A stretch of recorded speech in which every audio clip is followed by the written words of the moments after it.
sekianlah doa-doa Daud bin Isai. Ya, puji Tuhan Bapak Saudara, kita masuk pagi hari ini dalam pasal yang ke-72 dari kitab Mazmur. Kita akan lihat bersama Bapak Saudara pada ayat yang pertama sampai ayatnya yang ke-10. Kita sama-sama baca ayat-ayat ini Bapak Saudara. 1, 2, 3. Dari Salomo, ya Allah, berikanlah hukum-Mu kepada raja dan keadilan-Mu kepada putra raja. Kiranya ia mengadili umat-Mu dengan keadilan dan orang-orang-Mu yang tertindas dengan hukum. Kiranya gunung-gunung membawa damai sejahtera bagi bangsa dan bukit-bukit membawa kebenaran. Kiranya ia memberi keadilan kepada orang-orang yang tertindas dari bangsa itu, menolong orang-orang miskin tetapi meremukan pemeras-pemeras. Kiranya lanjut umurnya selama ada matahari dan selama ada bulan turun-temurun. Kiranya ia seperti hujan yang turun ke atas padang rumput, seperti dirus hujan yang menggenangi bumi. Kiranya keadilan berkembang pada zamannya dan damai sejahtera berlimpah sampai tidak ada lagi bulan. Kiranya ia memerintah dari laut ke laut, dari sungai Efrat sampai ke ujung bumi. Kiranya penghuni padang belantara berlutut di depannya dan musuh-musuhnya menjilat debu. Kiranya raja-raja dari Tarsis dan pulau-pulau membawa persembahan-persembahan. Kiranya raja-raja dari Seba dan Seba menyampaikan upeti. Amin. Saudara, kita melihat bagaimana pasal 72 ini sebetulnya doa dari Salomo, ya. Doa yang Salomo panjatkan buat ayahnya, ya. Dan itu dikutip, dimasukkan, makanya dalam ayatnya yang terakhir ayat 20 Daud bilang begini, sekianlah doa-doa Daud bin Isai. Doanya Salomo lalu kemudian ditulis, ya saudara, dimasukkan di dalam Mazmur Daud. Saudara, kita melihat tentang Salomo, saudara, ya. Dalam kitab Mazmur ini kita coba mau lihat tentang Salomo, karena ternyata kemudian dari sekian banyak anak-anak Daud, Salomo lah yang dipilih, yang terpilih, ya saudara. Dari sekian banyak anak-anak Daud yang punya potensi yang hebat-hebat, tetapi kemudian muncullah nama ini, saudara, Salomo. Dan kita tahu juga bagaimana sebetulnya munculnya Salomo, saudaraku, jadi pengganti daripada Daud. Itu ada peran yang besar dari ibunya, dari mamanya, yaitu Betseba. Kalau saudara melihat sejarahnya, bagaimana Betseba kawal itu, saudara, ya, kawal itu supaya nama ini tetap ada gitu. Nama ini jadi pilihan yang pertama buat Daud, yaitu Salomo. Usaha Betseba itu kuat sekali. Usaha Betseba hebat sekali. Saudara, bagaimana merindukan anaknya untuk bisa menggantikan posisi daripada Daud. Karena kita tahu Daud punya banyak istri, Bapak saudara, ya.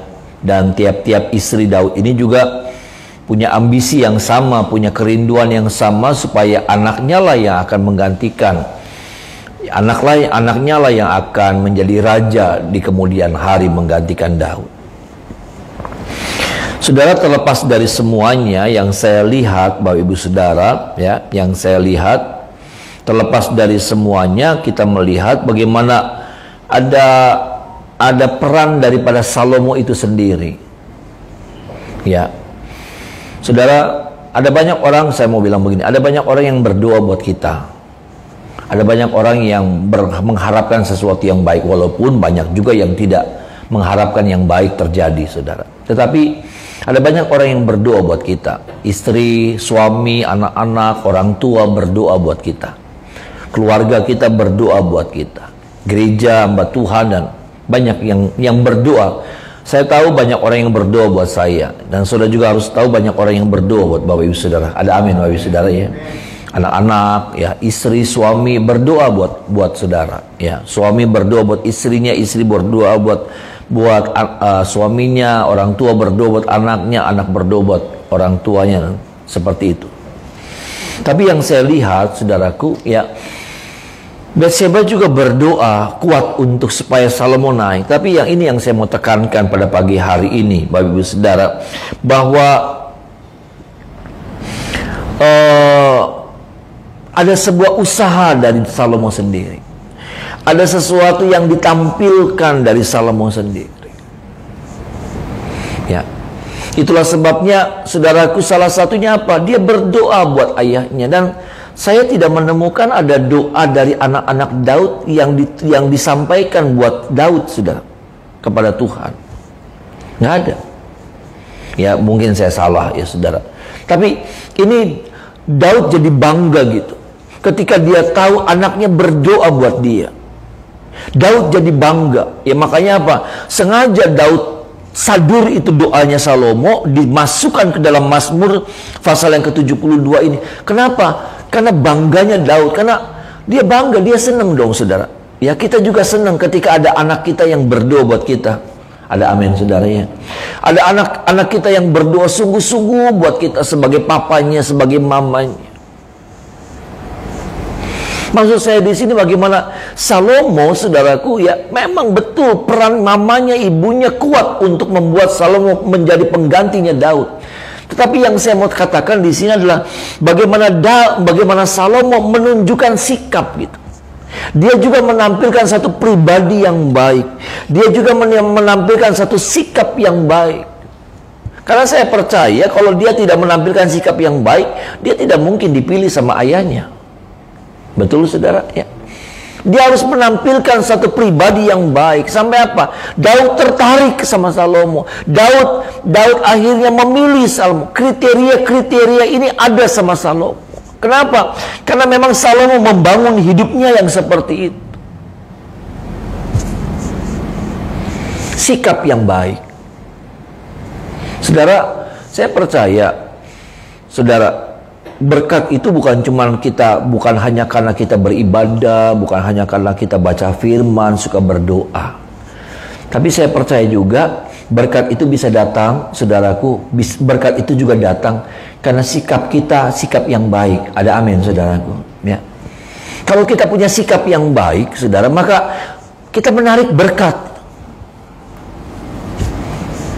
Kalau kita punya sikap yang baik, maka sikap yang baik itu, saudaraku, perilaku yang baik itu menarik berkat Tuhan dalam hidup kita.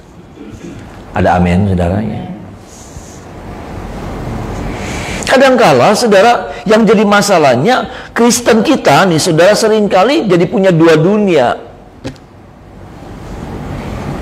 Ibadahnya getol, ibadahnya sungguh-sungguh, di gerejanya aduh bagus, rohaninya bagus. Tapi apa, ketika kita masuk, saudara, dalam pergaulan, kita ketemu sama sesama kita, sikap kita jadi nggak sama gitu. Sikap kita sangat berbeda sekali sama yang tadi, yang rohani itu. Yang harusnya ini selaras, nyambung. Tapi kebanyakan, saudaraku, kita jadi orang yang aneh. Karena saking rohaninya kita kah? Karena saking dekatnya kita sama Tuhannya kah? Saudara, ya.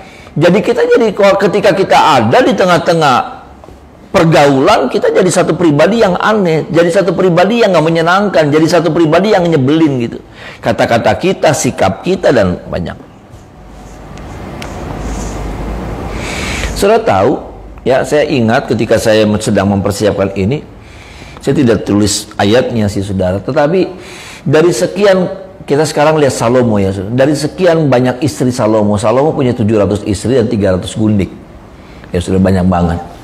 Tapi dari sekian banyak ya, saudara, dari sekian banyak istri, wanita-wanita yang ada di sekitarnya Salomo pernah memuji hanya satu orang saja. Ya. Makanya dia tulis itu dalam kitab Kidung Agung, saudara. Kitab Kidung Agung itu sudah betul, ya, para ahli Alkitab kemudian menggambarkan itu menjadi hubungan antara gereja Tuhan, umat Tuhan dengan Tuhan, ya. Yang digambarkan percintaannya Salomo dengan seorang gadis yang bernama Solamit. Secara khusus, saudaraku, banyak wanita-wanita yang istimewa di sekelilingnya Salomo. Tapi ada satu wanita yang mencuri hatinya Salomo habis-habisan. Dan dia tulis itu dalam kitab Kidung Agung. Gambaran percintaannya, hubungan jatuh cintanya, tergila-gilanya Salomo sama Solamit digambarkan di kitab Kidung Agung. Yang digambarkan nih, saudara, Solamit itu hitamnya hitam pekat gitu saudara. Ya, dalam satu ayat digambarkan Solamit itu hitamnya hitam pekat gitu. Tapi satu bagian ayat Salomo bilang begini, engkau cantik katanya, Solamit, engkau itu cantik, engkau cantik seperti kota Tirsa. Dia pernah puji Solamit, ya. Dan saya pikir saudara, ini yang membuat hati Salomo tertarik sama Solamit. Kalau bicara kecantikan, Solamit kalah.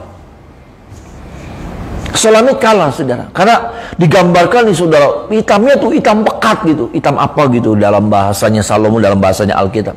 Hitamnya tuh hitam legam gitu, saudara. Ya, secantik-cantiknya, maaf nih, saudara ya. Tapi ya seperti itu gitu.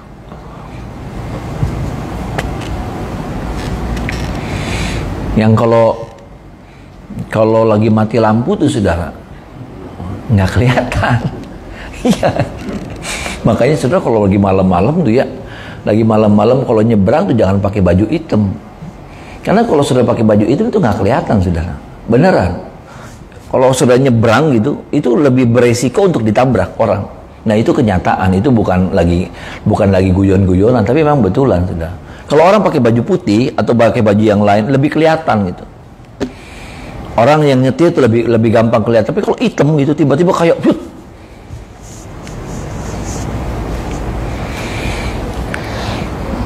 apa sih, saudara? Salomo bilang tadi, saya katakan, dia muji Solamit, engkau cantik seperti kota Tirsa. Kota Tirsa, saya nggak tahu kota Tirsa seperti apa, tapi saya mau mengartikan kata Tirsa. Tirsa, ya, Tirsa itu artinya menyenangkan. Sama-sama bilang, saya menyenangkan, saudara. Menyenangkan.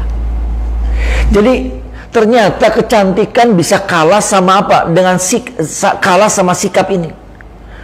Banyak wanita-wanita cantik di sekitarnya Salomo. Banyak wanita-wanita yang seksi, ya saudara. Banyak wanita-wanita yang bohai, ya saudara. Saudara tahu bohai? Ya. Banyak, saudara. Di sekitar Salomo itu banyak, saudara. Tapi hati Salomo hanya tertarik, hanya tertuju sama satu nama wanita, Solamit. Kenapa? Menyenangkan. Ternyata, saudara, tadi kita melihat nih antara hubungan Daud dengan Salomo. Kenapa Daud akhirnya memilih Salomo? Karena tadi saya katakan, Salomo tuh ternyata menyenangkan gitu. Sikapnya tuh bisa bawa diri, doain papanya, ya, berharap yang baik buat papanya, peduli sama papanya. Dia berdoa, kalau sudah baca tadi pasal 72, waduh bagus-bagus. Kiranya begini, kiranya begini, kiranya. Dia berharap yang baik-baik buat papanya. Ketika ada banyak anak-anaknya Daud yang nggak peduli. Dia cuma makan, nikmati fasilitas, semuanya. Tapi ada satu anak yang paling menonjol, bukan pinternya. Bukan pinternya yang menonjol, yang bikin dia menonjol. Bukan jago ngomongnya yang bikin dia menonjol. Tapi apa? Sikap baiknya gitu. Yang menyenangkan. Saudara, tadi saya katakan lagi, saudara, gambaran sekarang kita bicara tentang antara Salomo dengan Solamit. Sama. Dari sekian banyak wanita yang ada di sekitarnya Salomo, cuma satu yang bikin hati Salomo jatuh cinta banget. Sampai secara khusus dia tulis Kidung Agung. Kenapa? Salomo cuma bilang begini. Salomo cuma mau bilang begini sebenarnya. Kamu tuh sebenarnya nggak cantik-cantik banget, gitu. Kamu tuh rada aneh, gitu. Tapi kamu cantik seperti kota Tirsa. Apa sih? Sikap kamu tuh menyenangkan. Nah, ini yang tadi saya katakan, saudara. Ternyata menyenangkan tuh menarik berkat Tuhan. Ada amin, saudara. Kita bisa rohani, serohani-rohaninya, tapi perhatikan lagi, adakah kita nih, hidup kita nih menyenangkan enggak? Maksudnya sikap kita nih menyenangkan, kata-kata kita menyenangkan enggak? Di rumah kita sebagai istri, sebagai suami, sebagai pegawai, sebagai teman, sebagai pelayan Tuhan, kita nih menyenangkan enggak sih?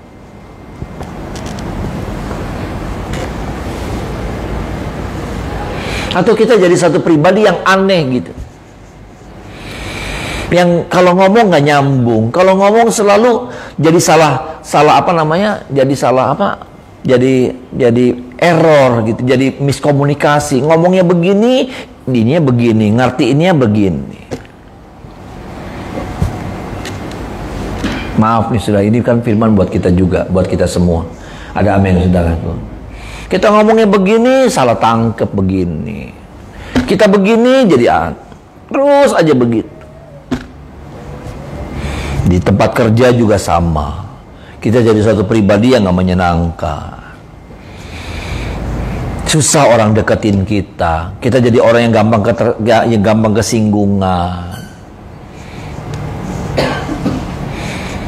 Saudara, lalu kemudian kita bicara tentang berkat Tuhan, kita bicara tentang janji-janji Tuhan, kita bicara tentang apa namanya, kebaikan-kebaikan Tuhan yang berlimpah buat kita. Sedangkan maaf nih saudara, tadi kita jadi satu pribadi yang nggak menyenangkan, nggak enak gitu, nggak enak, ngobrol nggak enak. Ada yang kayak gitu loh saudara, ya, ada yang kayak gitu. Kalau ngobrol nggak enak, nggak nyambung.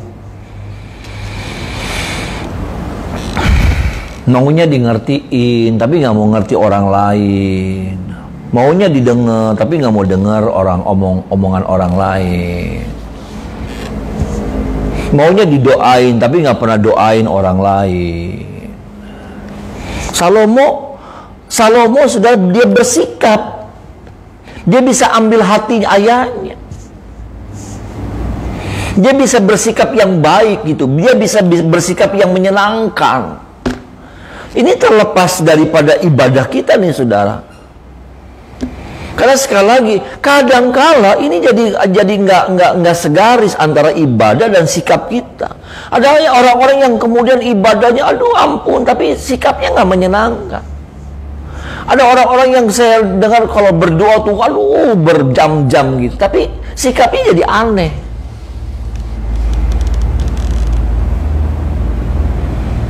Maaf saudara, ya, ini firman buat kita, buat saya juga. Saya harus introspeksi, adakah hidup saya menyenangkan?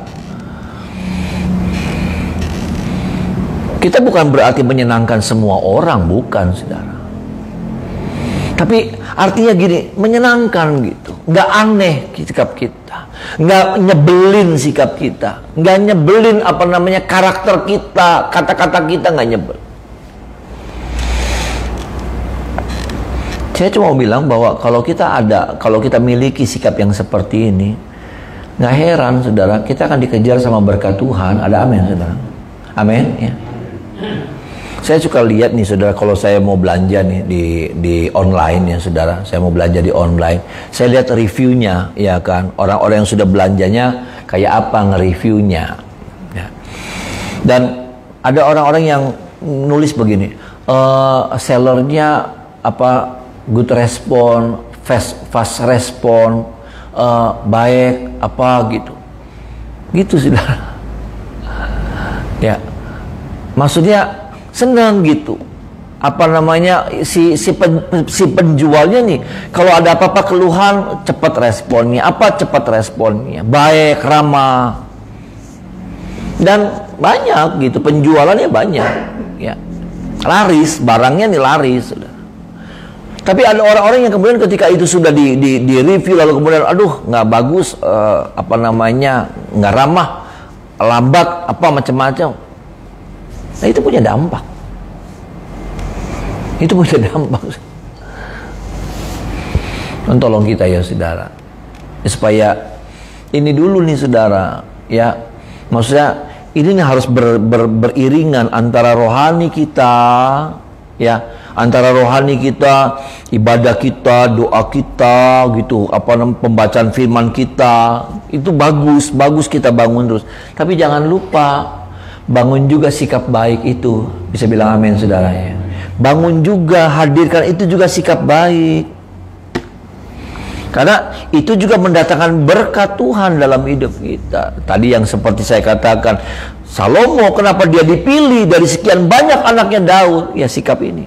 Karena Daud menemukan ada sikap satu ini dimiliki sama Daud anaknya. Kenapa kemudian dari sekian banyak wanita di sekitarnya Salomo hanya Sulamit yang dipilih, saudara? Kenapa? Karena ini Salomo bilang, engkau cantik manisku, engkau cantik seperti kota Tirsa. Apa sih? Sekali lagi saya katakan, menyenangkan, enak gitu.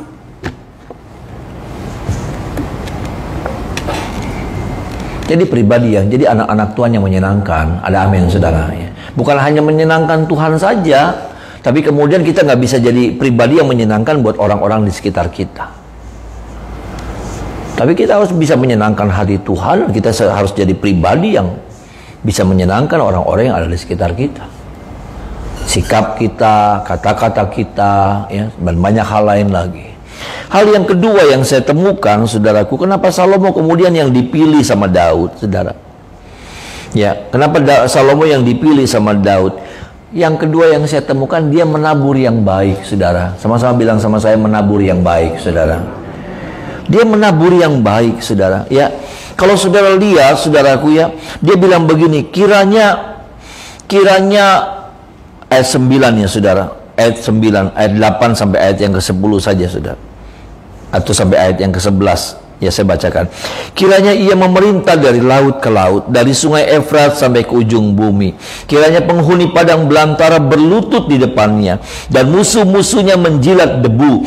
Kiranya raja-raja dari Tarsis dan pulau-pulau membawa persembahan-persembahan. Kiranya raja-raja dari Seba dan Seba menyampaikan upeti. Kiranya semua raja sujud menyembah kepadanya, dan segala bangsa menjadi hambanya. Doa-doa itu, saudara, ya, doa-doa yang terbaik, saudara, yang Salomo inginkan itu terjadi sama Daud ayatnya. Tapi ternyata, saudara, doanya ini Tuhan berikan itu kepada Salomo. Bagaimana kemudian raja-raja sujud menyembah kepada Salomo, ya ini terjadinya sama Salomo. Bagaimana kemudian Seba itu, saudaraku, raja Seba itu datang bawa upeti, ya itu terjadinya sama Salomo. Itu, saudara.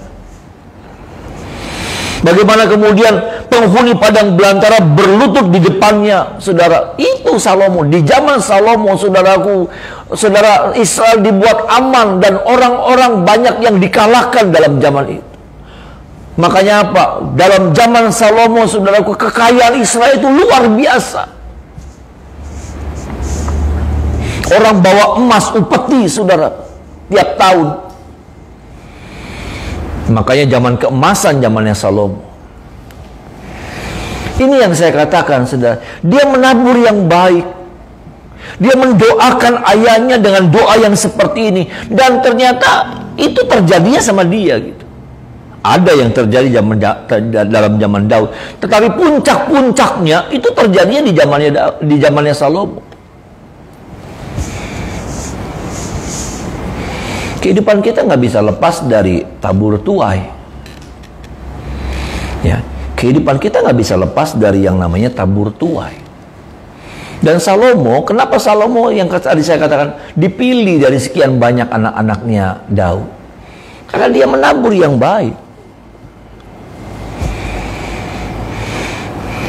Kadang-kala kita coba hapus nih, saudara. Ya, kadang-kala kita coba hapus bagian ini, cerita ini nih.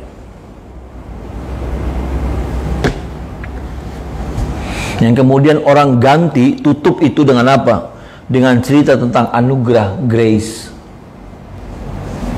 Betul, saudara, hidup karena anugerah. Tetapi anugerah yang benar itu adalah anugerah yang tepat pembahasannya. Bahwa cerita tentang anugerah itu enggak menghapus cerita tentang tabur tuai. Enggak. Bahwa Salomo dipilih jadi raja itu anugerah. Ada amin, saudara? anugerah Tuhan buat Salomo. Tetapi ada bagian-bagian yang Salomo sudah tabur. Betul saudara hidup karena anugerah Tuhan, diberkati, pemakaian Tuhan terjadi dalam hidup saya dan saudara, itu karena anugerah Tuhan. Tapi ingat loh saudara, ingat loh, ada hal-hal yang saudara sudah tabur walaupun itu kecil. Bukan berarti tidak ada.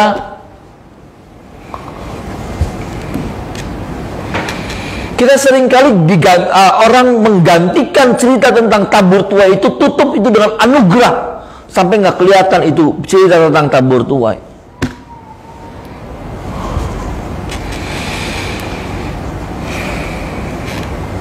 Hidup itu tabur tuai. Setuju atau tidak setuju, hidup itu tabur tuai. Apa yang kita tabur itu yang kita tuai.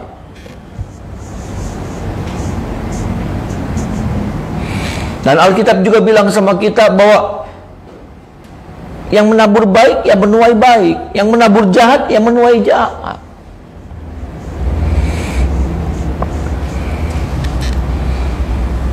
Mari sama-sama kita perhatikan lagi saudara, dalam hidup ini apa yang kita sudah tabur. Setiap orang pasti menabur, bukan tidak menabur.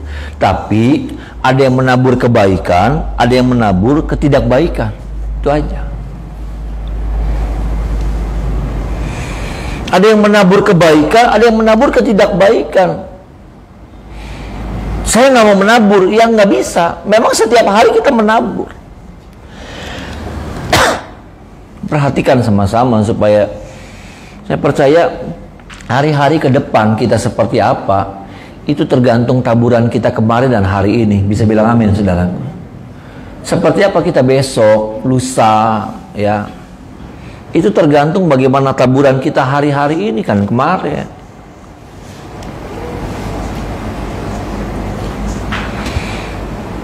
Kadang-kadang kita nggak mau tahu tentang yang seperti ini. Nggak bisa, saudara. Ya, baik itu taburan, taburan mengenai sikap, perbuatan, dan juga ya yang saya mau katakan juga taburan apa, benih apa yang kita tabur.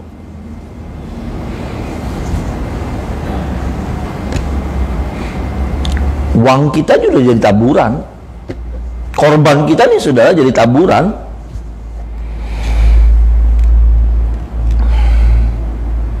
Nah itu kita harus perhatikan. Kadang-kadang kita terlalu anti sama yang seperti ini. Ya, anti gitu saudara. Tapi saya masih percaya saudara. Saya masih percaya bahwa hukum tabur tuai ini membuat kita seperti apa ke depan, diberkati atau tidak diberkati, itu bagaimana taburan kita hari-hari. Tuhan tolong kita ya saudara, ya supaya kita menjadi orang-orang yang suka menabur kebaikan. Ada amin saudara. Bukankah kita merindukan yang baik-baik yang kita akan tuai di hari-hari ke depan? Yang baik-baik, yang indah-indah yang kita akan tuai di hari-hari ke depan. Dan ingat saudara, tanah tempat di mana kita menabur itu tanah yang subur. Tanah yang subur. Artinya begini, kalau kita menabur kejahatan, dia juga tumbuh subur. Dia juga tumbuh subur. Tapi kalau kita menabur juga kebaikan, dia juga tumbuh subur. Dan biarlah kita menabur yang baik-baik ya saudara. Ya, saya rindu hari-hari ke depan. Ya, apalagi kita tambah tua saudara. Ya, kita tambah tua, kita bisa menuai yang baik-baik, yang indah-indah. Ada amin saudara. Ya, di masa tua kita jangan sampai kita menuai yang udah tua lagi. Mesti menuainya, yang gak enak gitu. Kalau kita masih muda sih mending, tapi udah tua, saya harus menuai yang jelek-jelek gitu. Capek sudah.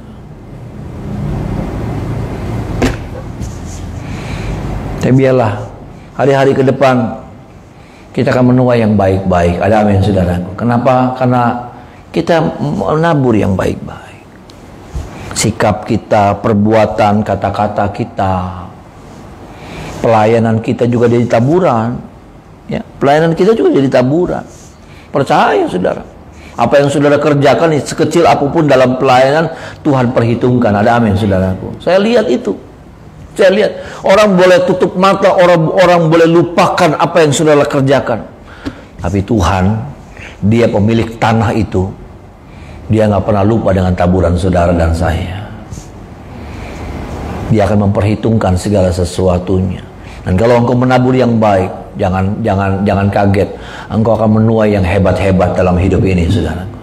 Mari kita menyembah Tuhan.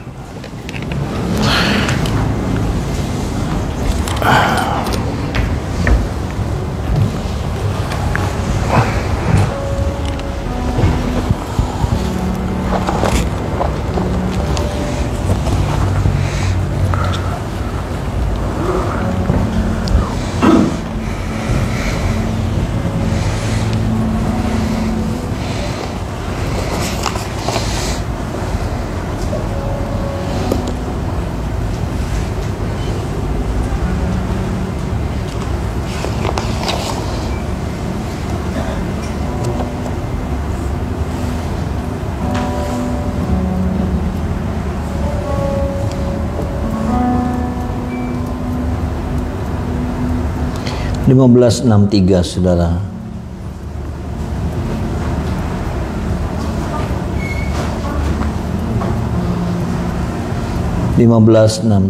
Aku ingin memiliki hati yang sepertimu.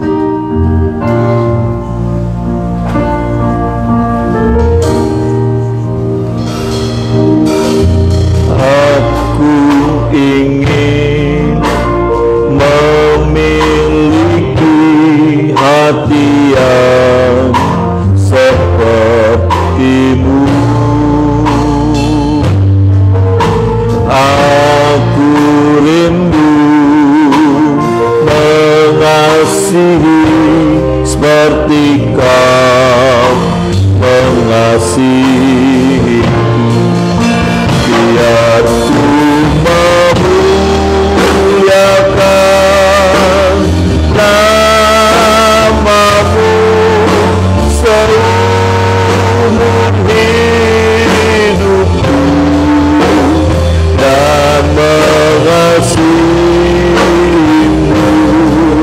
Hari ini lebih dari yang lalu.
Meteraikan firman-Mu Tuhan,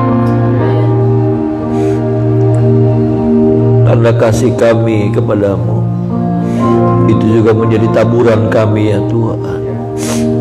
Taburan kami menjadi tanda bagaimana kami mengasihi Engkau, bagaimana kami mencintai Engkau. Mampukan kami untuk kami boleh menabur yang baik, yang indah, karena ketika satu saat nanti kami juga akan menuai yang indah-indah dalam hidup kami. Hari ini ada berkat Tuhan terbaik limpah untuk kami nikmati. Anak-anak kami diberkati, mereka sekolah berkuliah masih balita, berdagang bekerja, berumah tangga yang belum berumah tangga diberkati pagi hari dengan darah Yesus. Rumah tangga kami, istri suami, anak-anak kami, pekerjaan, kesehatan, tubuh jiwa kami, seluruh kepemilikan kami diberkati pagi hari dengan darah Yesus. Bangsa negara kami Indonesia diberkati, kota kami Cirebon diberkati. Kami rindu kami pulang dari tempat ini, kami jadi berkat dimanapun kami berada. Pekerjaan Tuhan di kenturuan diberkati, tambahkan bilangan jiwa yang ada, jiwa-jiwa yang rindu bertumbuh mengenal Tuhan lebih dalam, kirimkan bersama kami tempat ini. Bahkan semua gereja-gereja Tuhan kota Cirebon semuanya juga diberkati oleh Tuhan. Tangan kami arahkan buat setiap jiwa-jiwa yang kami doakan. Di dalamnya ada papa, mama, kakak, adik, keluarga, sanak saudara kami, kenalan kami, cucu-cucu kami yang belum diselamatkan. Selamatkan mereka oleh anugerah Tuhan yang besar. Tangan kami yang terangkat pagi hari, kami percaya juga tangan kami limpah dengan berkat Allah, kemuliaan Allah menjadi bagian kami sepanjang hari ini. Kami sambut hari yang baru, berjalan bersama dengan Tuhan dalam nama Tuhan Yesus. Haleluya, amin. Selamat pagi, Tuhan berkati.